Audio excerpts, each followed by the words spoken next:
Hello and welcome to Georgia Bulldogs Live here on the Georgia Voice of College Football. I'm your host, Matt Green. My co-host over there, Bo Underwood. Bo, how you doing today, sir? I'm doing good, Matt, on this fine Labor Day evening. How about you? I can't complain, man. It's the college football weekend isn't even officially over. So, I definitely can't complain. This opening weekend has been a lot of fun. College football just never ceases to wait, what am I trying to say? Never disappoints, I should No, say. no. So never ceases to, satisfy. I don't To know. amaze. Yeah, there you go. But yeah, last night, Miami Hurricanes beat the Notre Dame Fighting Irish. I don't know about you, but I think it's impossible not to extrapolate watching Carson Beck play against the team that eliminated Georgia a year ago. But I found myself thinking that a lot last night. Yeah.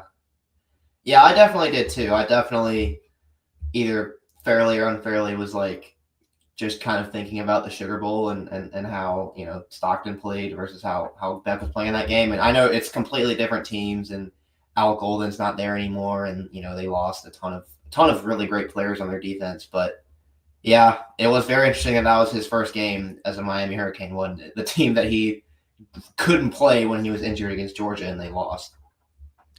Yeah, absolutely. It was and Beck played well, amazing what can happen when receivers can make some plays, actually turn complete incompletions into Yeah, completions. that was interceptions and completions probably. Yeah, that definitely could have been picked in the end zone if that dude doesn't go up and make a Odell Beckham-esque one-handed grab. That was pretty nasty. Also the other playmaker that had Tony, that dude, he looked pretty good. 10. Yeah, Yeah, he looked pretty good in that game. That other touchdown Beck had, I thought was a really great play by Beck to escape the rush and throw that on the run, just like right on the money. Like that was a money play from Beck, man. For sure, and that's where Beck, I feel like, was always his best. Like not necessarily the deep shots, but like the 25 to 30 yards down the field. Like he was always pretty accurate when it comes to that. And Gunnar Stockton, not saying he's not, but we haven't seen, just the film that Carson Beck has now in now his third year as a starter. But I for one, I'm not a Mario Cristobal fan, so I think there's definitely people like having the conversation of, are you taking Mario Cristobal or Marcus Freeman? I think. Oh, Matt.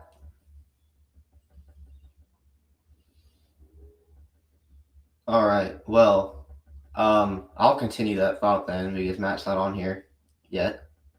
Oh, okay. Well, hold on. Never mind. No, I won't. You good? Oh man, sorry about that. I was about to start talking and you came right back on. There you go. Technical difficulties over here. But yeah, I was talking Marcus Freeman, Mario Cristobal. I think someone even chimed in on the chat, like, no contest in that one. And I just feel like Marcus Freeman was kind of being anointed as this like top 5 coach in college football, like way too quick, personally. Like he's a young guy, he's got Notre Dame, he's recruiting well, but like no one said that Sonny Dykes was all of a sudden like a top 5 coach because he took TCU to the national championship game, So I don't know. It's kind of interesting, like, especially last year, like, I'm not trying to take away from him, but I guess I am taking away from him. They beat a Penn State team that, I still don't know how good they were. They beat Georgia without Carson Beck. They beat Indiana. Like, I don't know that those 3 wins make you somehow a powerhouse program. It's like it was big time finish to the year. You got to the national championship game, and it looked like Ohio State was going to blow them out, but they definitely gave them a game. But I don't know. I think people were just a little ahead on Notre Dame personally, and I'm curious to see what they are the rest of the way because they lost to Northern Illinois a year ago. I'm not one that thinks year in and year out Notre Dame is just like always overrated and always plays nobody. But I think last year was an especially weak schedule for their standards. And they lost to Northern Illinois and they just blew out everyone else. I'm not sure they beat a ranked team I think USC might have been the best team they beat last year. Yeah, no, they beat Louisville too. Louisville, okay. So yeah, like that's probably their 2 best wins. Like, yeah, that's fine. Yeah, but they beat both Army and Navy. I think they were both ranked, but like if they were 24, 25. Yeah, and Miami could be a top 5 team. They could go undefeated as far as we know this year, and that we could have just watched 2 top 5, top 10 teams play on Sunday night. But I don't know. I'm curious to see what Notre Dame does this year, especially like if USC is improved. I forget who they get from the ACC this year. I know they got to go at Arkansas. That's lower level SEC team, but Arkansas is not an easy place to go in and play. So I don't know. I'm curious to see what Notre Dame does moving forward. Yeah, I think also something that maybe wasn't as big of a storyline going into the season as it perhaps should have been was them losing Al Golden. I think he's the Bengals defensive coordinator now. I mean, Al Golden was putting up master classes every single week last year, and they were an elite defense. And, they had a great running game last year. They had a great running quarterback. They have, one of the best running backs in the country. But really, that defense was the heart and soul of that team. And, of course, they lost Watts. They lost Morrison in the draft. They lost a lot of guys. Riley Mills got hurt.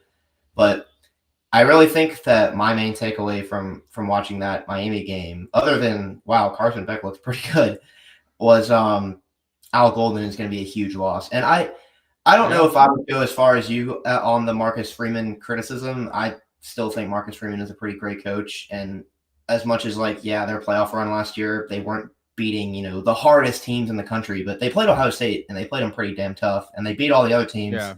So I don't know. I'm not ready to be out on Notre Dame as a program or say that they don't have a bright future, because I still think that they do under Freeman. But yeah, yesterday was as far as the short term for the 2025 season, I really think Notre Dame's defense is going to decline a lot, and they probably aren't going to be the same. They're a very good team still, but I think they might not be a championship caliber team right away. Although their quarterback looked pretty good in his first game, Carr. He made some nice plays. Yeah, I think that's fair, and I think Miami deserves a lot of credit for shutting down Jeremiah Love in this game. But yeah, Notre Dame bye week, then Texas A&M at home, and then at Arkansas in a couple weeks. Ooh. Yeah, so it'll be interesting. Obviously, Boise State, not sure. They're not going to be ranked, I'm sure, by the time. Yeah, but USC, yeah, it looks like Pitt, Syracuse, not necessarily getting the best teams from the ACC, NC State this year. So we'll see. But let's put you on the spot. Would you rather have Gunnar Stockton or Carson Beck as your quarterback for the Georgia Bulldogs right now? I think I still would say I'd rather have Carson Beck, just because I feel like all of the criticism for Carson Beck is made up of he's not a good locker room guy. He's not a good dude. And it's the people criticizing him for that are people like you and me who we're not in the locker room. We don't know anything about what's going on. So criticizing Carson Beck for off the field stuff when he doesn't have any recorded off the field history, it's all just vibes based, has always been one of the more frustrating talking points that I've seen Georgia fans peddle. And I do think Gunnar Stockton is good. I mean, we'll get to Gunnar Stockton in a second, but if I had to pick between one or the other, I just think Beck is, has 2 years of starting experience on him. He looked really great targeting the intermediate areas of the field yesterday, just like he did last year. And I don't know. I still think Carson Beck is good. And last night I felt very validated by that take. Yeah, I think I'm with you. It's almost I personally, maybe, this is telling on myself here, but I didn't want Mark Richt fired in 2015. I thought Mark Richt was a great coach, but I was in Mark Richt's camp, and it's at the end of the day, the best part about firing Mark Richt was that we can just take that off the table. It's just we can all not want to fire the coach every time we not even lose a game, but just are losing at halftime or something. So it was 2016 was just nice. It's we're all rowing in the same direction again. Mm-hmm. So it's almost just for vibes purposes. The fact that we are having the conversation, obviously, right now, but I feel confident we're not going to have the Carson Beck conversation all year. Whereas if he was the quarterback, he'd be doing this on a weekly basis, and half the fan base is oh, but he drives a Lamborghini. That's the game or whatever. Yeah. Who is his roommate? He dates the influencer. But yeah, I agree. I mean, it's not even worth having the Carson Beck or Gunnar Stockton conversation to me, because it's not like they were ever having to choose between the two. It was pretty apparent after the Texas game that Carson Beck was not coming back to Georgia no matter what. Of course, we all thought he was going to enter the draft. but then he got hurt and, decided to stay and go to Miami to try to, get his draft stock back up to what it was before the 2024 season. So I don't know, that's why I think it's just like, I don't want to be talking about Carson Beck the whole year. If he does something good, like last night, going in and beating a national runner-up in the first game, yeah, we'll talk about it because that's a big thing that happened. But every single week, I really don't want to watch Georgia fans comparing Gunnar Stockton's box score to Carson Beck's box score, because it's just pointless. There's just no point in having that conversation because it was never a possibility that he was going to come back in 2025. For sure. And it's his first game, and it being against literally the team that ended Georgia's season last year made it especially kind of relevant. But yeah, that's why I don't even really look at Carson Beck as a transfer from Georgia to Miami. It's like he transferred from the NFL to Miami. He wasn't coming back to Georgia regardless.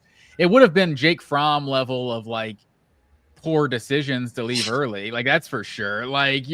Your stock is so much lower right now than it was at the start of your junior season. I'm not sure why that would be the time you'd go pro, but yeah, he made the right choice just for his draft stock and the right choice monetarily, because apparently he's making more money than if he wherever he would have been drafted last year, even if he got drafted first round apparently. I'm sure a lot of Georgia fans took exception to. Did you see his post game interview where he was damn near in tears, I love football again. I've found my joy for the game again. I'm sure that pissed a lot of Georgia fans off. What, you played for us and you didn't love football? You didn't care. You didn't try, blah, blah, blah. But, I don't know. I still do love it for the kid that he had that moment, because he really did go through the ringer last year in terms of his receivers dropping everything, his offensive line not really being healthy the whole year, and then, of course, him getting injured, and then him throwing all those picks and getting criticized left and right. You can kind of see how that would impact the guy's love for the sport. I think Georgia fans for sure would be disingenuous to act like, oh, Carson Beck saying that just proves that he didn't care last year. No, I think that there were things actively working against him last year that probably led to him saying something like that. But I know that's going to be perceived as a shot at the Georgia football program, and maybe it kind of is, but I didn't think that was a huge deal. I've seen some Georgia pundits complaining about that today, and I just wanted to. Okay. It's not a big deal, guys. Yeah, I'm definitely with you, because it's obviously this guy. And I'm not saying it's just all phony, he's phony and it's PR or whatever. But this guy knows what's being said about him. He obviously knows that, and he's probably trying to change his image to to an extent. I love the game. I love my teammates and all that stuff. Maybe he's making an extra effort to have that connection with his teammates, because maybe he didn't have. Maybe that's factual that he didn't have it at Georgia, and that's why the season didn't go as well as it did. And it's maybe now he's making an effort to improve that. Guy trying to learn from his mistakes or something. I don't know. Yeah. And maybe that was a complete false narrative to begin with, and he's always loved football. I tend to think it's probably more. This guy cares way more about football than me or you do. This guy, it's his job 7 days a week, basically. Yeah, I agree. Last thing that I'll say before we do move on, but yeah, that reminds me of, remember last year when they were like, do you watch football? And he was like, no, because whenever I watch it on TV, I just get really stressed out because I look at the coverages and I look at the linebackers, and if they're not where they're supposed to be, I start freaking out. It's people saw that as him saying he didn't like football, but I kind of saw that as the opposite of him being I like football too much that I can't even chill out and watch it because it will stress me out. Yeah, he is a gamer, man. I don't like this reputation that he's not a gamer, because he is. Yeah, I'm with you. He's he can't casually watch it like one of us, because when Sean Marino said he didn't watch really football growing up, no one cared about that. When he said it was who are your favorite players? He was I don't really watch much football, and it's it's no one cared about that. It's just people get picky when it comes to guys they already don't like for whatever reason. But yeah, we won't have to do this every week. Watching Carson Beck in Miami beat Notre Dame. It was my home dog of the week, for the record, so I definitely want to toot my own horn there. I was 3-0 on the big matchups this week. I don't know if it was when I may have changed my pick from what we did a week ago versus what I actually made my official picks, but by the end of it, I was taking Ohio State, LSU, and Miami. So I was proud of that. Yeah, I had Notre Dame winning because remember we were predicting the game last week, and like I said Miami first, and then we had a Notre Dame fan in our chat who like laid out a bunch of really well Oh, thought out that's reasons why right. Notre Dame would win, and I read them and I was like, oh wait, no, you convinced me. Like I respect it, and then sure enough, they lose. But yeah, it was a great weekend of football, man. For sure. But let's Georgia played Marshall last week. We obviously did our instant reaction, but I don't know if you had a chance to go to rewatch the game or kind of look deeper into it. One thing I found interesting my conversation with on the Chase Thomas podcast last night, when he brought up the Georgia Marshall game, he was like, there's some divided opinions about how Gunnar Stockton played. And that's what maybe I'm not on as online as other. Maybe I'm not on the message boards as much as others, but I didn't know there was that much division on Gunnar Stockton's performance on Saturday. What are you hearing, or what were your thoughts? Yeah, I didn't know that there was a lot of division either. I guess I'm not on the message boards as much as I should be, but I mean the side of Twitter that I was on seemed to be pretty pro Gunnar Stockton, and so was I. I thought he had a good game. I mean, he they asked him to do a lot as a runner. They asked him to do a lot with those, read run plays where, you either pull it or not. And I thought he made the right read pretty much every time. Hit some good throws. I know he had like the throw to Oscar Delp that he kind of overthrew a little bit. Could have been a much longer game than it was. He wasn't pinpoint accurate on every single throw, but for the most part, like all we really needed to see in this game was like Georgia not have 3 points at halftime and there not be, a firestorm on Twitter where everyone wants to, destroy Mike Bobo and get rid of everybody on the team. And that didn't happen. And that I thought that there were a lot of really positive takeaways from this game. And Gunnar Stockton, I think is definitely one of them. He did everything he needed to do. Yeah, I think I'm with you. Like if you're getting picky, it's like you're looking at the wide receiver production. Like, we talked about Noah Thomas, 0 catches, maybe 1 target the whole game, maybe 2. He only had that one, yeah. Zachariah Brands for just 3 catches for 95 yards. And obviously the long one is just, a little dump off that he took all the way to the house. So Colby Young, I think, played the most snaps of any of the receivers, and he had the 1 catch for 24 yards, and then he had 2 for 30 in the game. So, and then Delp had 2 catches. Everyone else had 1, or Chauncey Bowens had 2 catches. London Humphreys had, I guess, 3 for 8. London scored. So, yeah. And then, and then just a lot of 1 catch for single-digit yards along the board, across the board. But I don't know. I don't know what fans want exactly. I think when you have the 102nd ranked run offense in the country a year ago, when you're the Georgia Bulldogs, I bet you it's been talked about a lot this offseason. Like, we need to run the damn ball. And, 44 carries for 239 yards and 3 touchdowns on the ground. I feel like that was definitely an emphasis in this game. And you went out and dominated an inferior opponent. Like, did you want them to show like a complex downfield attack against Marshall? Like, I don't know. I don't think I'm making excuses of like, because I think people do that. Like, oh, we didn't want to show a lot. That's why we didn't put up a big points or something. It was very vanilla, and you put up 45 points. So I don't know. I'm not sure. I'm trying to play devil's advocate on like where the Gunnar criticism would be coming from. Yeah. And like, I'm not sure what he was asked to do that he didn't do that well. Like you mentioned the 1 Oscar Delp catch that was a little underthrown, but and there were some throws he missed on for sure, but like there was nothing crazy that was like, oh, Gunnar Stockton sucks. Like, no. Yeah, this is around the time where Ryan Puglisi becomes the message board's favorite quarterback. This usually is how the cycle works. So Puglisi looked solid in his time with the offense, and I like that he actually threw the ball some. I kind of hate how my dad's always talked about this. Back in the day, East Hall was the specific example. Basketball, they would just press the hell out of teams, and then they bring in like their second, third string. and then they're not pressing anymore. And it's like, because it's like bad sportsmanship. It's like you're bringing in the freshmen and sophomores, like pressing is your thing. Like they want to press, they want to play East Hall basketball, So I think all you can do is bring in the backups, but you should still be playing. You should still be running the offense. It's like, yeah, we're taking it easy on you. That's why we brought in the second stringers. So I like that at least Puglisi, threw the ball 8 times when he came into the game, and it wasn't just all handoffs for the final quarter and a half. Yeah, and he looks sharp, man. I think if they had like, it is good. Yeah, they let him get a real drive in there where he really ran the offense, and he hit a nice touchdown throw to Elias Williams, who looked pretty awesome in his first game.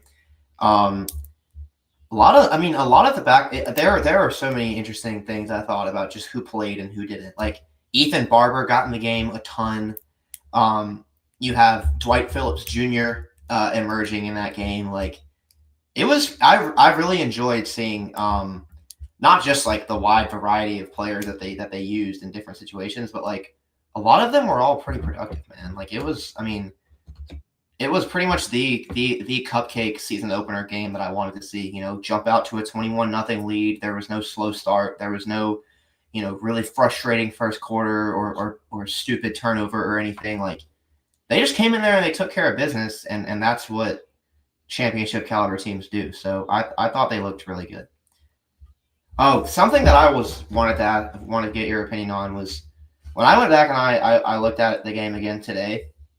Like this was something I noticed during the game too, but I really thought about it again today. Is they gave Gunnar probably 5 or 6 design quarterback runs, and then on top of some of the options that they had him run.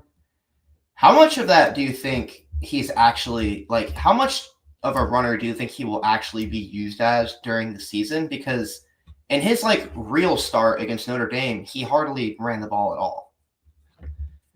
Yeah, that was my biggest question mark. I think we talked about it on Saturday. That's the Notre Dame game. That was my most discouraging part of that Notre Dame game, because I think his legs have to be an aspect. He doesn't seem, I could be totally wrong, and the guy's got all the arm talent needed to be a successful quarterback, but he doesn't seem like he has the traditional arm talent that he's just going to win in the pocket. I feel like his legs have to be an aspect of his game, of his skill set. So, I don't know how many design runs we're going to call on a regular basis, but you saw Stetson, the Ohio State game, the little quarterback sweep essentially in that game, and that they really hadn't run all year. There was a little bit, I think the Auburn one, that 70-yard run or 60-something yard run, that was a design run if I remember correctly, right? Just a draw right up the middle. And he had one against Tennessee that year too, because he hit the phone celebration. See, but I was thinking that was a pass play, right? That he just kind of got out of the pocket. But that's the main stuff. And I could be wrong also, but that's the main stuff. It's Gunnar doesn't necessarily have to be, and I don't think, over the course of a 14-game season, however many games Georgia plays this year, how sustainable it is if you're getting Gunnar Stockton 5 designed runs a game, but just, nothing's there, take off and run, do something with your legs. I feel like that has to be an aspect of Georgia's offense this year.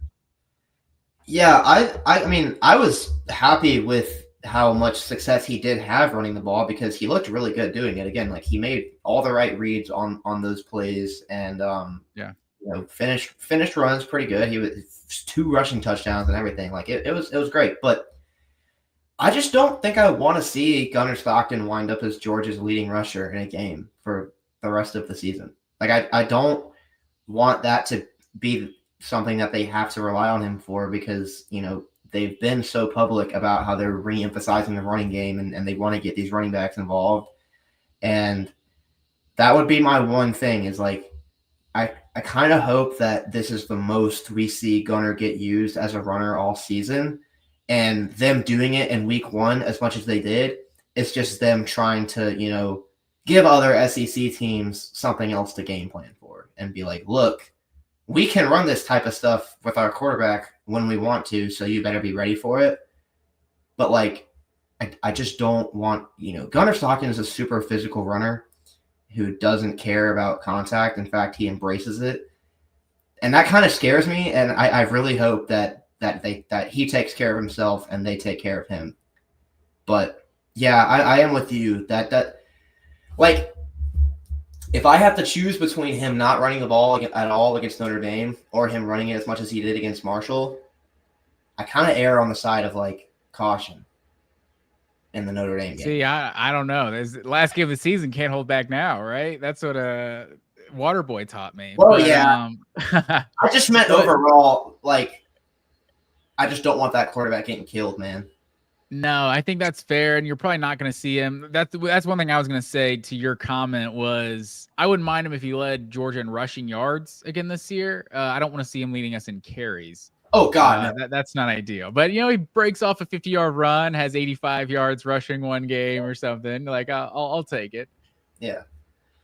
What did you think of how much do you think we should read into how much Dwight Phillips got to play? Because I thought he looked awesome, man. And him scoring the first touchdown of the season, you know, that could be kind of a tell in terms of how much they're planning on relying on him this year. Yeah, that's a really good question. Honestly, I don't know at all. That's maybe my biggest question of the whole first game from a personnel standpoint is Josh McCray not playing until garbage time. Like, yeah. I don't know. It's not only was Dwight Phillips scoring the first touchdown on the field on like the first drive of the game. I mean, he looked the best of any of the running backs in the game. 5 carries for 60 yards. Like, you know, I mean, I still think Nate Frazier is the best running back on the team, but Dwight Phillips, you can't ignore what he did when he actually got his opportunities. So, yeah, I mean, the fact that it was really weird that the one touchdown they gave him last year, it felt like one of the only snaps he was given all season. That little jet sweep against Florida. So I don't know, just to get him on the field, it makes you feel like as a true freshman, he was just a guy who's working really hard, and you know maybe they wanted to reward him in some way. But yeah, I mean he's got to be doing something right. He looks really explosive with the ball in his hands. So I think there's reason to assume he's in the rotation if in that top 3 running back group, because I'm not sure where Josh McCray is in that group right now. Yeah, and I still feel like McCray is as someone who championed McCray quite a bit before the year, I think a lot of McCray's relative absence has to do with the fact that he missed so much time with that illness in camp. And, you know, like, that's just going to affect, like, he just wasn't practicing as much as the other guys. And when they're playing Marshall, you know, like, you're going to go with the guys that are ready to go. So I would be really surprised if McCray is as much of a non-factor for the whole season as he was in this game. But Phillips, man, I think it's going to be impossible to deny Phillips snaps if he continues to perform like this. I mean, he looked bigger too, and a lot and thicker like in that game. I mean, like you can tell he's got a full year in that Georgia weight room under his belt, and that's kind of what he needed. You know, it's like we knew this kid has crazy speed, and he's just and he runs all around the field, but like he's just so small. And when you're that small, you just can't do certain things. You just can't be counted on in pass protection. You can't really be a 3-down guy, but he looks like he got bigger, man, and he didn't really lose any of that explosiveness. So Dwight Phillips, man, like I guess the hottest take, the biggest overreaction that I have from this game is like I think there's entirely a world where Dwight Phillips is Georgia's leading rusher because he looked really good. I think he looked really great. Now, they gave Frazier the ball twice as much, and Frazier looked good, but man, like I just that kind of runner, that little scat back who can just run away from guys and, you know, make people miss in the open field. Like Georgia didn't have a player like that last year. And you know, Phillips looks kind of like a revelation through one game at least.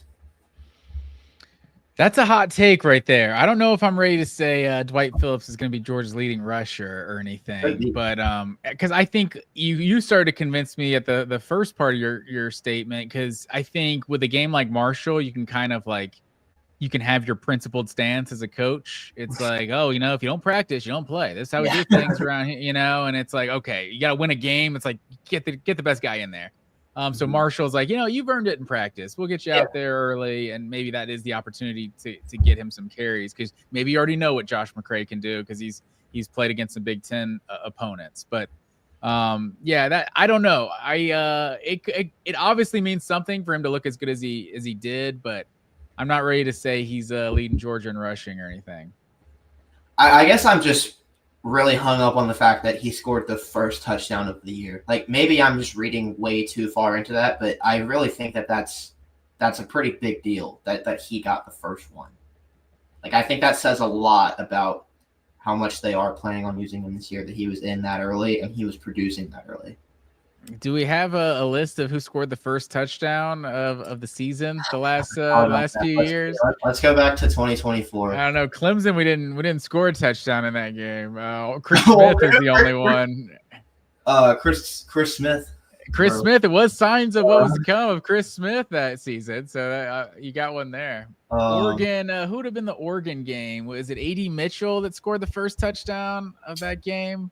I'm not sure. I'm pulling up the Clemson one right now. I'm thinking 2021 Clemson. Yeah, who was last year? The first touchdown. Oh, was it Frazier? You know who scored Georgia's first touchdown of the year last year? It was Colby Young.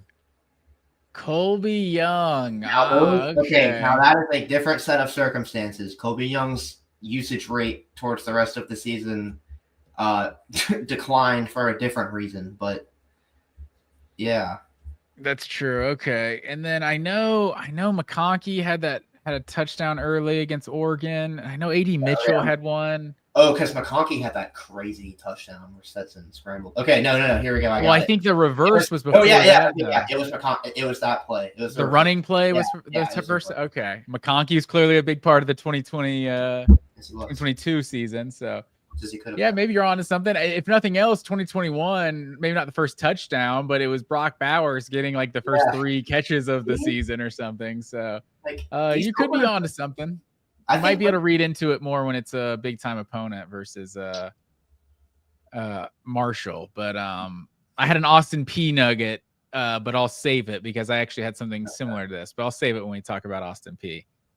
Yeah. And I guess we didn't really talk about the defense much, but I guess my big overreaction on defense, this is not an overreaction, but KJ Bolden looks insane. He looks like he's ready to be the next great Georgia defender at least. I mean, like the block punt was sick and everything, and he just looked like a different type of dude out there. Raylan Wilson had a crazy game.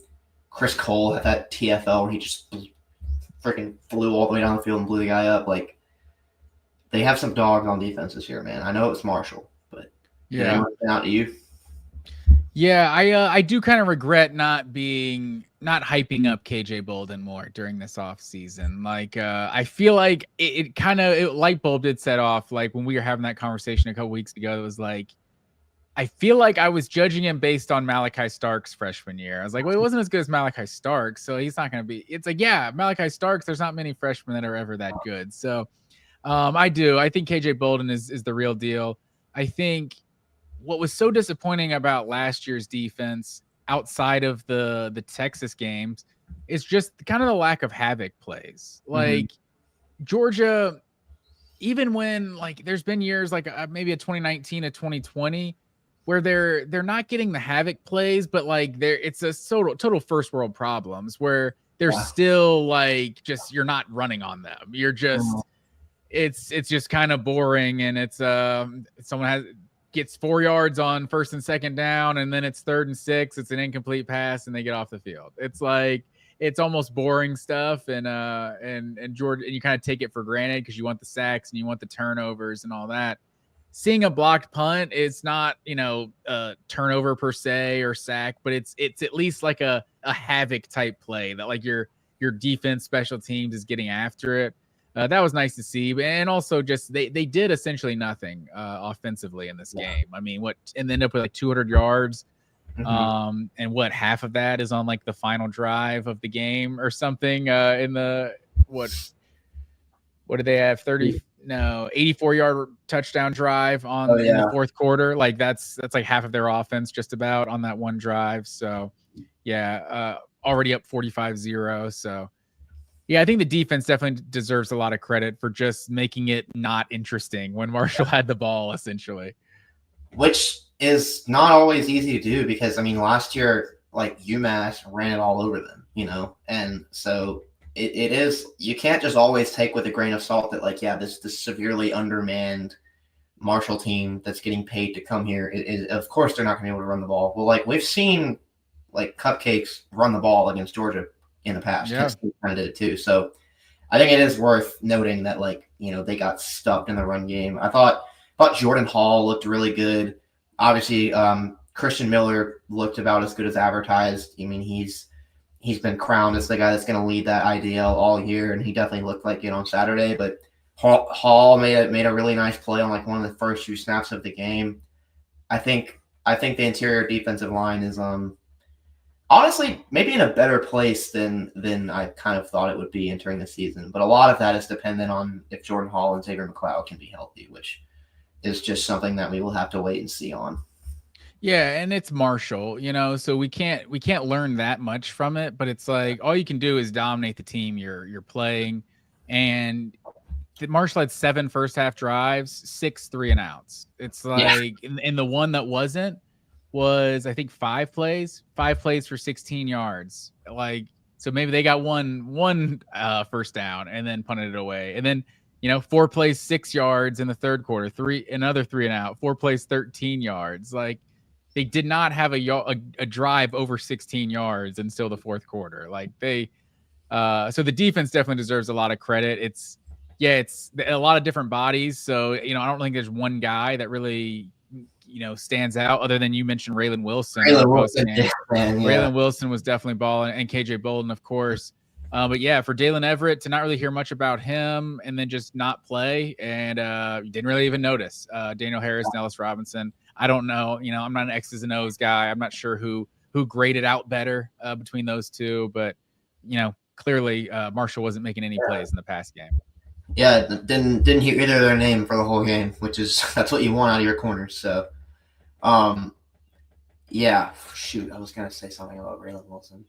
Something about how Raylan Wilson was insane because my goodness, he was. I think I said this on the post game show, but like we spent all offseason being like he's kind of the one that we hyped up the least in that inside linebacker room because CJ Allen was coming back and Chris Cole, and then Justin Williams was the number 1 recruit. But Raylan Wilson, I mean, he played like a complete missile on Saturday, and if he could be a crazy weapon for this defense if he continues to play like that. I think Everett. Sure. And before you move that, I don't want CJ Allen catching any strays over here, but that's why I was like kind of surprised he was getting like first team All SEC love, because I'm like.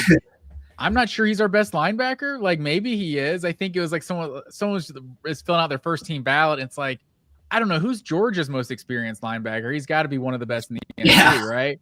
Maybe it's CJ Allen. Maybe it's Raylan Wilson. Maybe it's Chris Cole or Justin Williams. But yeah, Raylan Wilson looked good on Saturday. And CJ Allen is a beast. He was definitely the best linebacker on the team last year, and he made some of the best plays of the whole season. The Florida pick or the stop he had against Georgia Tech. But man, I mean, if these guys have such a good problem to have at linebacker, I mean that group looks ridiculous. I'm so excited to watch them this year. Yeah, and you saw 3 linebackers in at times in this game, and I think Raylan Wilson was the one that was like more of the edge guy when they had 3 linebackers in, the more the pass rusher. So that's interesting. But yeah, I think it's just a versatile group, and they're definitely going to be the strength of the team. That's what we thought all off season, and they're going to be studs this year for sure. Yeah. Do you want to get into some injury stuff before we go talk about Austin Peay? Because there were a couple I thought that were interesting. Yeah, for sure. I think the most mysterious one was Dalen Everett, who after the game, when Kirby was asked about him, he just said he's injured and then refused to elaborate. But I think the fact that Everett was fully dressed out and didn't play, and the fact that we knew next to nothing at all that he was injured before, he just didn't play in the game. I would hope that signals that his injury is not severe and they were just, holding him out of the Marshall game to try to make sure he's really ready to play against Tennessee. And, doesn't hurt that they could also get Ellis Robinson a start that way. But I don't know. That would be really a shocking development if Dalen Everett to start the season is actually like nagged by an injury, because I don't think that was something anybody was thinking about before the year. So we don't know. Maybe he got hurt in practice this week or last week's or something for all we know. But I would really hope that that's not a severe injury, and I don't really think it is. But it was interesting. Yeah, I would hope not. And he like we've talked about, he's one of the more proven players on this entire defense. So there was the rumors about Janelle Aguero getting hurt in practice last week, and Kirby just kind of said that was a nothing story, and Aguero played in this game. So we didn't even know about Dalen Everett. So hopefully it is like, if it was a big game, he would have played on Saturday, and he just, we want him to be healthy for the first big game of the season. I'm hoping that's what it is, because got to have Dalen Everett in there. Yeah, absolutely. And I mean, he seemed like, obviously you can't really take away much from this, but like he seemed like he was in good spirits and stuff on the sideline. Like I saw him celebrating big plays and stuff. So like, if I feel like if he was like knew that he was going to be down for a while, he might not have been as animated. But I do. That would be something, man. If he's not ready to go against Tennessee, then we got to have some conversation. We just really need Ellis Robinson to be ready to go then. But I think he'll be fine. I think. Who I don't think will be fine though is Juan Gaston. Who, I mean, we saw him like he blew up a Marshall kid on like one of the first plays of the game. It was crazy, just like annihilated him. And then he goes down. I mean, got his ankle rolled up, and it's like anytime a guy that's that big, rolls his ankle or something, your heart just goes into your throat, right? I mean, like that's just the last thing that you want to see. So. Man, it would really. I mean, I know Micah Morris went down. I think Micah Morris came back in the game, didn't he? At some point. Did he come back in? Either way, that one didn't sound like Kirby thought it was on like the Super Series side, but Gaston, he said he wasn't. He didn't seem as certain about. So that would really.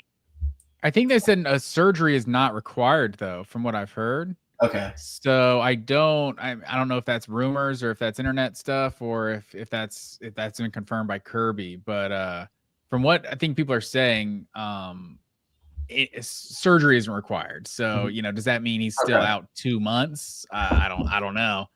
But who was the other guy you just mentioned? Morris. Oh yeah, Micah Morris. Side note. Should it be allowed to just wear a club while playing football? Like I can't imagine. We were talking about this while we were watching the game. Like this 300-pound dude just has a giant club on his hand. Like it's just hilarious to me. It's for aesthetics, man. Let him have it. For sure. Yeah, I mean, it would just really sting, man. It would really, really set this offense back a lot if, for the second straight year, their interior offensive line, everyone on it is, injured or in and out of the lineup or banged up or what have you. Like, I know offensive linemen are always going to be banged up because it's the damn offensive line. I mean, it is like the trenches in there they call it that for a reason. But if for the second straight season, Georgia has guys missing significant time and it's a first-year starting quarterback who really needs the pass protection to help him out, like that, it's hard to see like it hurting the offense any more than it did last year, but it could really be a big deterrent, man, because the pass protection against Marshall, I mean, if I'm going to nitpick really anything about Georgia's performance, because I thought they did everything I wanted them to do for the most part, but that was the one thing. I thought those pockets were kind of collapsing a little early, and the pass protection just wasn't great in that game, and it might not get better if they have injuries. Yeah, I think that's a fair criticism for sure. It's because you're judging things because we're playing Marshall. It's like some of the bad is a lot worse than it appeared because we're only playing Marshall. So or some of the not great could actually be bad. So yeah, I think that's fair. I think that's definitely something that's got to get cleaned up. I mean, that wasn't Beck didn't get sacked too many times last year, right? It was like 15 or something. No, he was getting drilled, and a lot of Beck not getting sacked had to do with Beck himself, being pretty good at like evading the rush and making up for it. But yeah, throwing interceptions. I thought Georgia's pass protection was like bad last year. Like very bad for most of the year, especially once we got to like.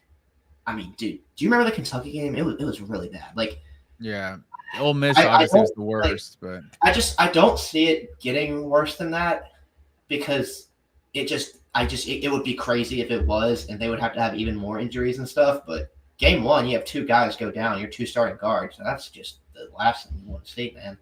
For sure. And there was like the Tennessee game, who's probably one of the better pass rush teams Georgia played a year ago. And I don't think they got a hand on Beck really that whole game. So that team last year, I don't know. They were just such a hot and cold. It's hard to even know what you were getting week in and week out. And some other won the SEC. But we talked about them like they were bad. But it didn't feel good. Vibes were off. But yeah, any other takes from the Marshall game you had on second reflection?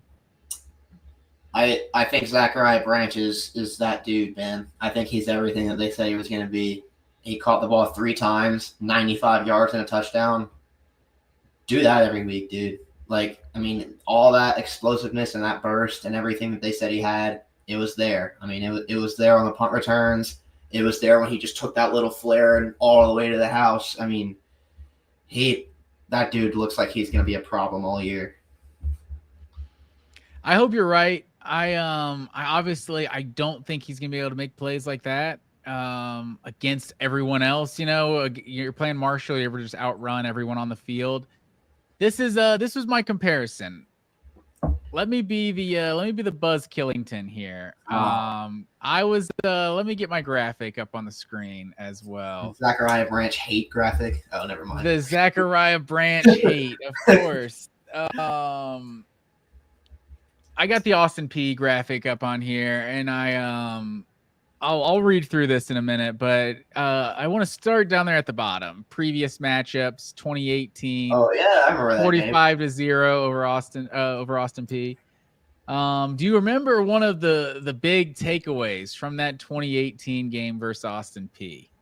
It happened to be another former 5-star wide receiver that had transferred to Georgia, and in his first touch of his Georgia Bulldogs career, Demetrius Robertson went 60 yards to the house, and it's like, oh my goodness, this Georgia offense, Demetrius Robertson is in here, got that 5-star, and I don't think he ever had another catch the rest of the season. I think that was a run. I don't know that he caught a ball that year. Yeah, I mean, okay. I get where you're coming from because, yes, they are both, 5-star receivers who are speed demon guys that transferred in, but transferred from a California college. Yeah, but those are a lot of similarities. I'll give you that. That's not insignificant, but I just think Branch is just a different player from Robertson. I mean, Robertson could never really run routes. He could never really catch. He could do stuff like that. Like if you scheme him up like a jet or some type of end around reverse, like he could, get a lane and just hit it. But Branch is just so much more explosive and quick. And I feel like he just hits that top speed much faster, and he's a lot better with the ball in his hands. They never used Robertson as a return man, did they? Just because he I don't know, maybe they did, but I think Branch is just like a different type of dude. And yeah, you're right. He probably won't be able to catch a little whatever pass and just run past the whole defense, but he's so dang fast that I do think he can do stuff like that against SEC teams because he looks like an animal out there, man. He looks like the fastest Georgia receiver we've seen since maybe, I don't know. I actually don't even. Georgia never. I feel like Georgia doesn't have these kinds of players often that can just catch a slant and just crib it. That's what he is to me. I'd have to say Mecole Hardman is probably the most. I mean, Arian Smith is obviously a legit track guy, so you got to give him credit for that. But that's a different type. That's what my point is, though. Is I feel like Robertson and Smith's speed is a different type of. It's a more long distance speed than. Yeah, Mecole Hardman and Isaiah McKenzie are almost the exact same player. If you adjusted their attributes on a video game, and Mecole Hardman had the straight line speed, Isaiah McKenzie had ridiculous wiggle, and it's I'm not sure which of those guys I'd rather have. Both guys have a very interesting skill set. Isaiah McKenzie kind of made more happen though in his time at Georgia. I mean, 5-6 return touchdowns? Had his 1 year being the leading receiver. I really wish Hardman would have come back for his senior year because I think he could have had like that 1 year of being the true guy. But maybe he's a kind of hybrid of both of those guys. And I think if he's similar to either of those guys, maybe that's not 2020 Kadarius Toney, like Florida. Like I kind of think that's what he is, though. He could be, yeah. So I don't know that. I mean, Kadarius Toney, that's like double-digit touchdowns, like 1,000 yards. Like he had a pretty big year that year, if I remember correctly, and he kind of seems similar to that type of athlete. Yeah. So, and Branch is a better. I mean, Kadarius Toney played quarterback in high school. He didn't learn. He was still learning how to play receiver when he had that crazy year for Florida. I feel like Branch is a lot further along with just the technique of playing wide receiver. Yeah, because they hyped him up for about 4 years, like 3 or 4 years of like, this is the next guy. He's a throwback, like Percy Harvin or one of these other guys. Like, it's like, okay, I heard him hype him up for a few years, and then by 2020, it's like, okay, this guy was pretty good. And then he forgot how to catch the ball once he got to the NFL, apparently. But yeah, actually, looking at the stats, 2018 was the 1 year of Demetrius Robertson's career where he did not have 1 reception. He had 4 carries that year, but no catches. So I don't know. That's why I don't want to overreact to the first game of the season. But no, I definitely think Zachariah Branch is going to be a big time player for us this year. But let's get into the Austin Peay Governors, sir. This is Georgia's week 2 opponent. Another tune-up game, which is probably solid for the inexperience on this 2025 team. Austin Peay went 4-8 a year ago. Right now, both of these teams are 1-0. They beat Middle Tennessee. I think of them as MTSU, but I don't think I think they lost the state, like Memphis State a year. My dad would always call them Memphis State for the longest time. But Middle Tennessee, they beat 34-14. That's FCS over D1. In the state of Tennessee. So that's a big time win for Austin Peay. 343 yards, held Middle Tennessee to 153 yards of total offense. 153 total yards in this game. And then in 2024 matchups, Power 4 versus G5 matchups, although these actually aren't G5 because Tennessee Tech is what? FCS.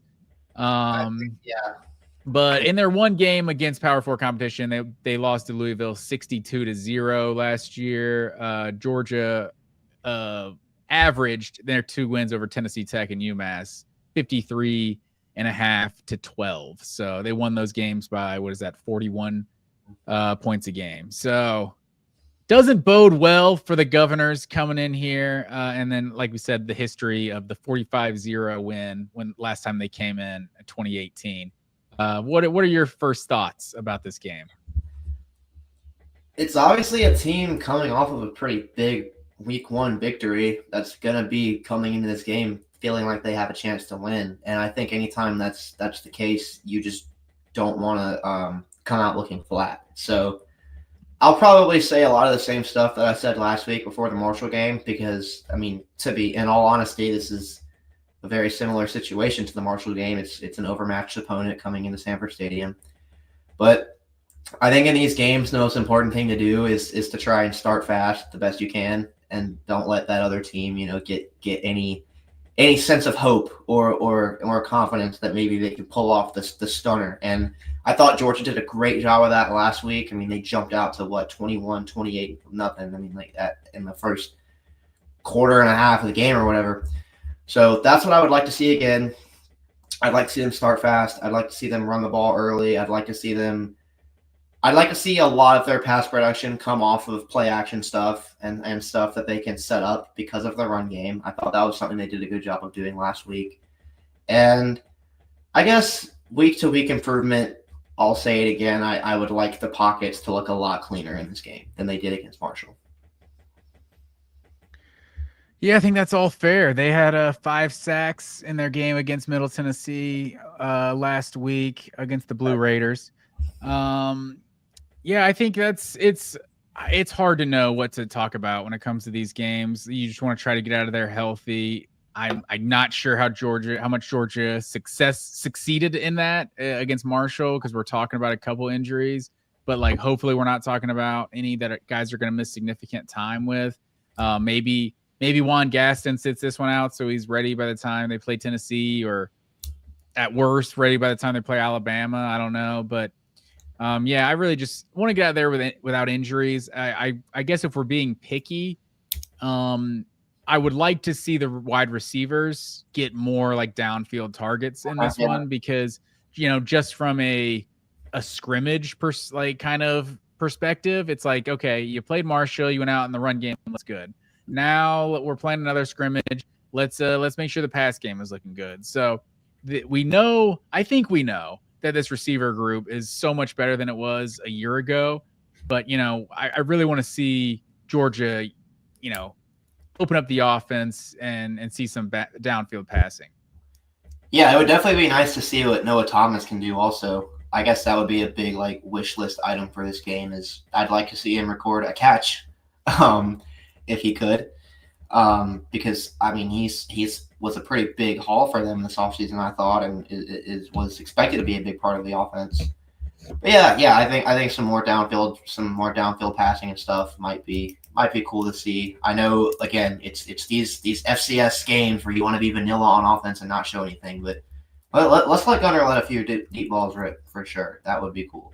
For sure, whether it's Javon Wims or George Pickens or A.D. Mitchell or Riley Ridley, like you've seen a lot of these guys, with that had are just good at contested catches on the sideline, I just want to see. I think that's exactly who Colby Young and Noah Thomas are. Like, give them some back shoulder throws, make some contested catches. Like you saw that LSU touchdown where they got the basketball player in there. Like we throw in Elias Williams in the red zone, throw it up to the 6'7" dude. Like, I think what we all wanted Darnell Washington to be, he was really just a glorified tackle, and I'm afraid should be playing. And he might be losing money not playing tackle. Yeah, I agree. He could probably gain 20 pounds and be a legit tackle. I think Elias Williams is going to be what we kind of all wanted Darnell Washington to be, like the true, like, this guy's a basketball player and he's going to catch jump balls. So yeah, just see some of that. I'm not that Elias Williams we're necessarily anticipating being a huge part of the offense in 2025, but I mean, if he's got a role for himself, then maybe he should be. Look pretty good. Yeah, absolutely. But yeah, I remember so many guys like through the years just making those kind of back shoulder contested catches on the sideline. Riley Ridley is one I always think about. He just always had such tough hands, or like strong hands. But yeah, I'd like to see Colby Young and Noah Thomas get in on that. Yeah, and I think I'm also interested to see what kind of if we get any more hints at the kind of hierarchy that's starting to form at running back. Because again, I was just on here singing Dwight Phillips' praises. It'll be interesting to see if, like, again, they get him on the field early and often in that game, or if maybe it's Nate Frazier early, or maybe Chauncey Bowens plays more early, or even Bo Walker or somebody like that. 2 games of Georgia playing cupcakes before the conference opponent is not always like the best indicator of who's going to be playing where at running back. But I really hope that we get a better idea of like how they view those guys and what the pecking order is going to be. I think Frazier is probably going to still be the number 1 going into the Tennessee game because I think he's earned that job. But who the number 2, who the number 3 is it Phillips? Is it Bowens? Is McCray going to play a lot more next week? Who knows? That's definitely something else I'm also looking out for. Yeah, I think that's a good call. If Dwight Phillips goes out there and has the first touchdown of the game again, it's like, okay, maybe Dwight Phillips is one of our part of our thunder and lightning we got going on here. But yeah, I think that's a good call out because I don't really know how this running back room is gonna shake out. My buddy Chase Thomas is just obsessed with Roderick Robinson. I don't know if you know, Bud Elliott last year was like obsessed with Colby Young. Like, really, it was like SEC championship week. Like he's talking Georgia, Texas is like, well, they don't have Colby Young. It's like, well, we haven't had Colby Young for like 8 years. Why are we still talking about it? Like, he was good. He wasn't like Jeremiah Smith or something. Like we're not missing George Pickens right now. Like no disrespect to Colby Young, but yeah, it was just weird how much he like continued to bring it up. But my buddy Chase Thomas is just like, I don't know about Roderick Robinson. I'm curious to see where, and it's like, bro, I'm not sure he's even in the 5-man rotation at this point. Like, I think he could have just been like, maybe he's not healthy. Maybe he just legitimately got passed on the depth chart by some other guys. But I think Georgia's got a loaded room. I mean, even Cash Jones probably didn't play as much as I probably expected in this one because of guys like Dwight Phillips and Chauncey Bowens. Yeah. Jones I think has a pretty stamped role at this point as like the third down running back. Like he's going to be on the field for passing downs, I feel like, a lot. But yeah, shoot. Oh, Roger Robinson. Yeah, I feel like it would be really, really disappointing for this running back room if neither McCray nor Robinson can make an impact, because those are the two guys that are like the 6'2", 230-pound bruisers or whatever, which was just not an archetype of player that they had last year because Robinson was, hurt the whole time. So that would definitely, and like both Robinsons. Yeah, both right, exactly. And like, I guess the biggest thumper on the team, but besides those two guys, would probably be like Bowens or somebody. And Frazier's tough too, but I think he's the next, just size wise. I think Bowens. Yeah, I was gonna say, like, you want to have that size in your running back room if you're going to use a committee, and it'd be a disappointment if neither of those guys can break through, for whether it's for injury reasons or for other reasons. Because they need a power running game. They do. Yeah, and I'm hoping your original explanation is accurate, that Josh McCray missed some time with the illness in practice, and he just, for whatever reason, they just wasn't going to get the ticks in game one. But when the actual competition ramps up, he'll be part of the rotation. I would be surprised. I mean, it's a guy who's ran for 700-800 yards or something a year ago at Illinois, double-digit touchdowns, I believe. So I would think that guy's good enough to break into Georgia's kind of inexperienced running back room. But yeah, also looking at the schedule, like the last time that, and I think the only time I can really remember in recent history that Georgia opened up with 2 cupcakes back to back was 2023, and then had a UAB in the 4. Literally 3 of the first 4 were cupcakes. Just ridiculously slow start to that 2023 schedule. But the third game after the 2 cupcakes versus UC Martin and Ball State was South Carolina at home. And that's a game that Georgia came out really flat, and they're shut out in the first half. I want to say, was it 14-0 or 10-0? They're on 14-3 at half, if I remember correctly. 14-3. Okay. Yeah. So it's like, it's nice to get these cupcakes, but is Georgia ready to go to Knoxville in week 3 after 2 games like this? I don't know. That's what it's all about. Yeah, I mean, if they come out looking flat against Austin Peay, I'm not going to feel too great about how they're going to come out looking against Tennessee. But if they can have an at all similar performance to how they played against Marshall, hopefully even better, I think I'd be feeling pretty good about them going into Tennessee, because I'll save the Tennessee preview for when we do it next week. But I don't think Tennessee looked crazy in their first game. I'll say that. Yeah, they it was good enough to get it done, but yeah, I'm still curious to see how Tennessee looks. But there's as good as the week 1 slate was, sir, this week 2 slate, I don't know if you've had a chance to look at it, but it okay, it leaves a lot to be desired to me personally, sir. Yeah. Who's the game of the week? Is the game of the week Oklahoma, Michigan? Yeah, that'll be fun, man. My cousin Bryce is playing. It looked pretty good last week for Michigan. I'll be watching that game. Your cousin Bryce.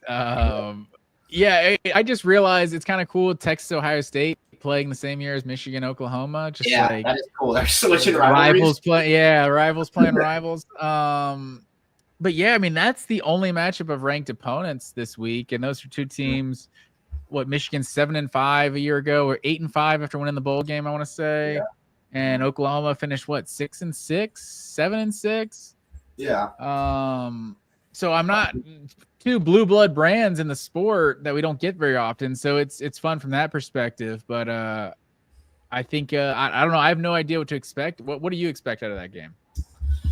I don't know, man, because I know Michigan has a lot. I mean, both of these teams have a lot of unknowns, and they both have new quarterbacks that had pretty good games in week one. I mean, I thought Bryce looked really accurate for a freshman. I mean, he was hitting just about everything in that New Mexico game from what I saw, and I watched a pretty good bit of that game.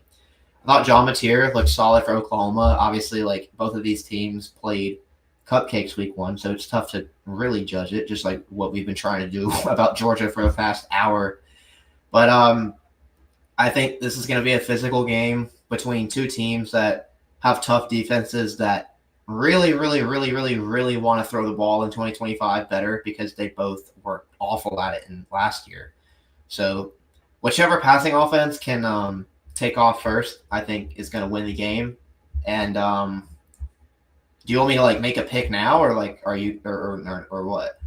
Yeah, make a pick, man. Okay, yeah, because I gotta go. I gotta pick my guy Bryce and the Wolverines, man. It's a family. Ooh, really? This would be a huge win for them. I mean, if a true freshman can walk into Oklahoma and leave with a win, I mean that's pretty big stuff. And Oklahoma is nothing to snuff at. I think this is gonna be a pretty good game, but I've got to go with Michigan, man. I really have a feeling about Bryce Underwood, and it's not just from the last name. I think he's a baller. B. Underwood. Yes.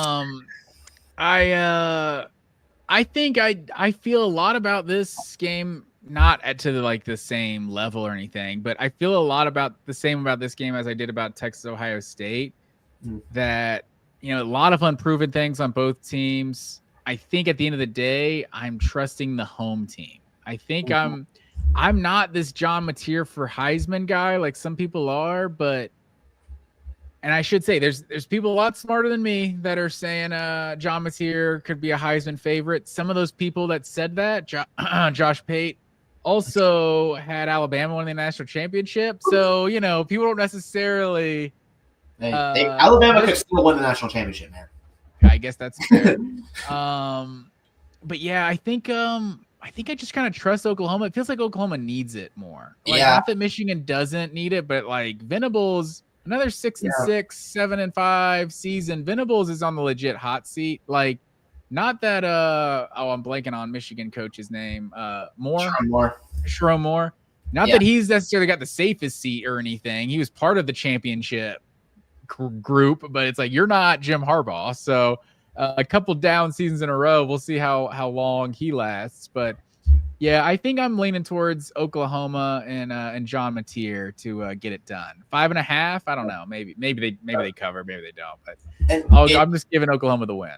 It is worth noting also that Michigan's probably best defensive player, Jayshon Barham, got a pretty stupid targeting penalty. Probably shouldn't have been targeting in the second half of the New Mexico game. So he's going to be out for the first half of this one. So that is a pretty big deal. And I know me I'm picking a true freshman to go walk into Norman and leave with a win. Just because he's got the same last name as me is not good thinking. But he's also the 5-star number one quarterback in the country as well. And I don't know. I trust the Wolverines. This would be. They know how to win on the road. I mean, they had that shocking win at Ohio State last year. I hope this is a good game, man. I think it'll be kind of a rock fight. It'll be a pretty low-scoring game, but should be a good one. Yeah, let's just go through all of the Power 4 matchups we got in the SEC. Arizona State, Mississippi State. Oh man, I personally think people have forgotten what happens in the Big 12, and nothing is certain in the Big 12. So the fact that you had your great season last year in the Big 12 is almost certainty that you're not going to be good this year. See TCU from 2022 to 2023, or whatever year Baylor. Was it Baylor or Oklahoma State who won that Big 12 championship that ended on a goal line stand? Was it Baylor that won that at the very end? I don't remember. I'm forgetting who won that game, to be honest, but it came down to the end, and that was 2021. And I'm pretty sure whoever was good wasn't good the following year. That's what happens in the Big 12. Oklahoma State's terrible now. I don't think Arizona State's just this week. Say that again? Oklahoma State's playing Oregon this week. Yeah, so good luck with that. But yeah, Arizona State, I think people like Kenny Dillingham, this young, cool, up and coming coach. I don't know. They're just like a guaranteed, like sure thing at this point, a known commodity. So I just think that's a little dangerous going into Starkville. I mean, with Mississippi State. Mississippi State might be the worst team in the SEC, but I don't think this is going to be an easy win personally. Their quarterback looks legit though, Levitt. I mean, he might be a first round pick next year. I'm still like I'm not going to pick Mississippi State to win this game, but it would be cool to see them show some fight because I don't remember when was the last time Mississippi State had a big game against a Power 5 team.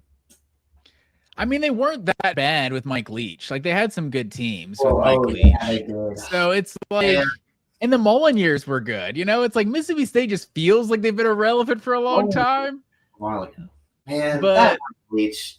Oh, now I'm sad. Yeah, absolutely. R.I.P. Mike Leach. But yeah, like Mississippi State, they'll sneak up on some teams. Those cowbells. Not everyone's used to playing in front of that. No, not really. I think I would take Arizona State to win, but I think Mississippi State keeps it close. Ole Miss is playing Kentucky. Yeah, I feel like that's such a travesty, to be honest. Ole Miss Kentucky should not be the first SEC game of the year. What happened to Tennessee, Florida, Georgia, South Carolina, the Auburn LSU, some of those like classic September matchups. But that is the only SEC game on the slate. Kentucky, obviously, one of the games that kept Ole Miss out of the playoff a year ago. Yeah. And I think the year before that, it came down to the wire too. I want to say Will Levis threw a game-winning touchdown, but it got overturned or something. There's a penalty or something. One of the games recently came down to the wire too. So maybe Kentucky's it did. Which year was that? Okay, this is kind of crazy, Matt. 2017, 37-34 Ole Miss. So 2020, 42-41 Ole Miss. 2022, 22-19 Ole Miss. And then last year, of course, Kentucky pulls it out 2017. These teams play good games against each other, man. Yeah, I think the 2022 one is the one I was thinking of. But yeah, so maybe Kentucky has got something on Ole Miss, and now they're playing at Lexington this year. But I don't know. I don't know about the spread. Mississippi, Ole Miss minus 10.5, but I tend to think Ole Miss takes care of business because I think Kentucky is the worst team in the SEC. Yeah. I agree.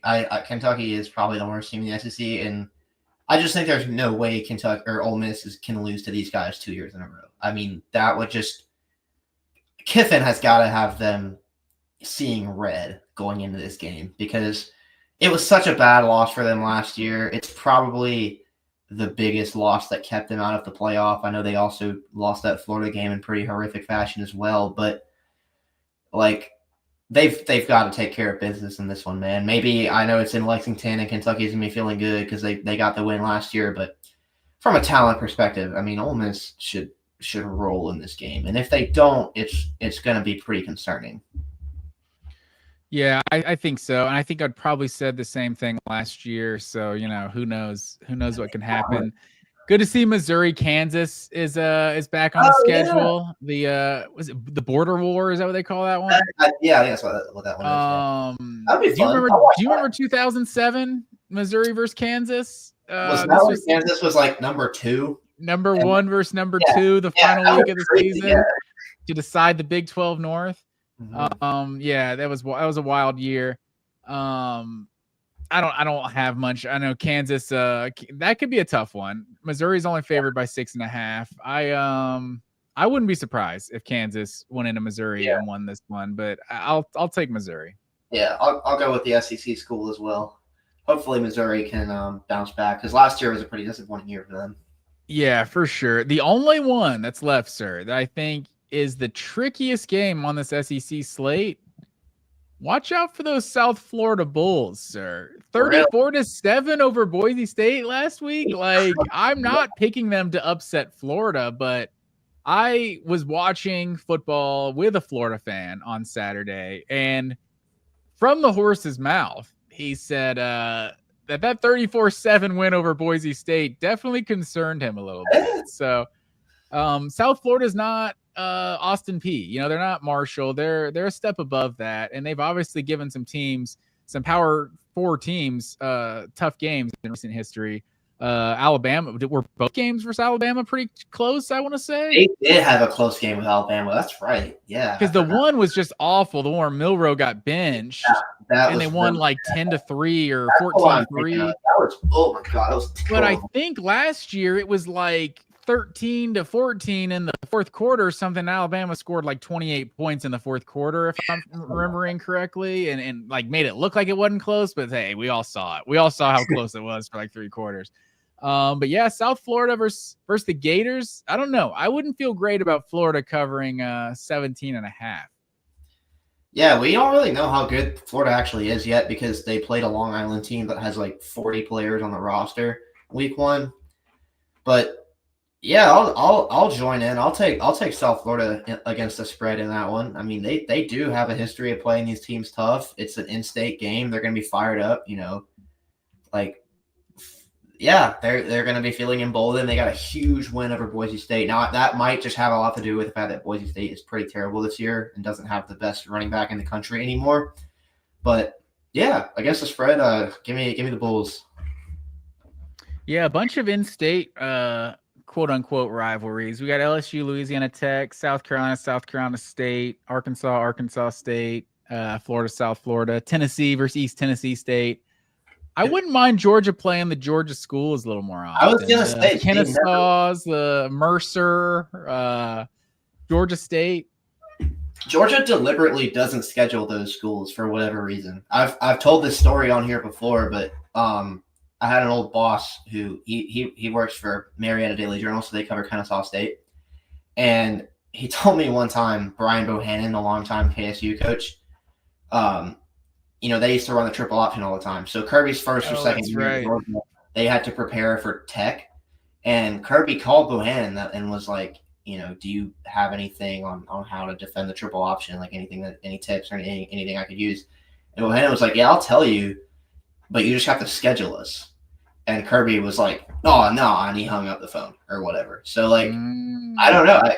There's some reason for it, I'm sure. I know Alabama never used to play teams in Alabama either when Saban was the coach, so that must have just been something Kirby picked up from Saban philosophically for some reason. But I don't think I've ever seen them play like Georgia State or Mercer or any of those teams. They just play Tech. Yeah, that's true. And I've seen Alabama play, now that you mentioned that, play Georgia State and Mercer too the last couple seasons. So that's interesting. Maybe it's like I don't know if you saw the I don't know what competition, one of these lower competitions they have in England and soccer, how, you know, the top leagues play the bottom leagues and stuff, cup competitions. And I think it's like Grimsley United or something or Grimsley City or something beat Manchester United. Mm-hmm. And it was the goalkeeper was interviewed afterwards, and he was like, I'm actually a Man U fan, so like I'm half like pissed off about this, you know. It's like they're such a small club that you know, they're not even, that's not even their number one fandom. So maybe when you're playing against Kennesaw and Georgia State, it's like we're actually Georgia fans first. So maybe that's why you just avoid that altogether. But now Del McGee, I don't know if Del McGee being at Georgia State makes it more likely or less likely. Yeah, I don't know. Because maybe you don't want to play them because, you know, that's your boy. Yeah. But maybe you want Georgia State to get a nice little payday. So I don't know. But I was missing the last G5. No disrespect to Vanderbilt. Vanderbilt Virginia Tech is also on this one. Yeah. This one went to overtime last year. Vanderbilt, like their first big win of the season, I believe. So going into Blacksburg, good to see Virginia Tech playing those Tennessee teams. I didn't realize how close they were to those teams until Tennessee, Virginia Tech played a few years back. I did not realize how close Blacksburg and Knoxville were to one another. But yeah, it's always good to see. But yeah, I think I don't know. Think Vanderbilt can get it done? Yeah, I thought Virginia Tech looked pretty awful against South Carolina. So I'll go with the Doors. All right, I appreciate everyone who's chiming on the live chat here. I haven't been on top of it here. Chris Christopher Johnson hitting us with a go Dogs. Christopher, appreciate you listening, sir. Terry Belk chiming in on with Gunner. I think that was when we were saying we'd rather have Carson or Gunner as the quarterback. Well, we got Gunner, so Terry, you will be happy with that. And then Dino, not gonna shout out that comment, sir. Might get you banned with a comment like that. But then Canes for Life coming in here, typing out Canes here in the live chat. Hey, we were rooting for you last night to beat the Irish. You guys got it done. That is what's up, Dogs. Yes, sir. But I don't know if you have anything else to add, sir. I think that's all I got. All right, man. Well, like I said, appreciate everyone who tuned in live for our show. We do this every week, Mondays at 7:00. We got merch at vocfb.com/shop. Is that what it is? It might be I think it's shop. Try both of them. See what happens. But like, share, subscribe to the channel and all that good stuff. We're trying to get up to 2,000 followers. Increase the visibility of the channel and all that stuff. And also we're coming to you for instant reaction every Saturday night. So come join the chat. We'll shout you out here on the show. But until next time, go Dogs. Go Dogs.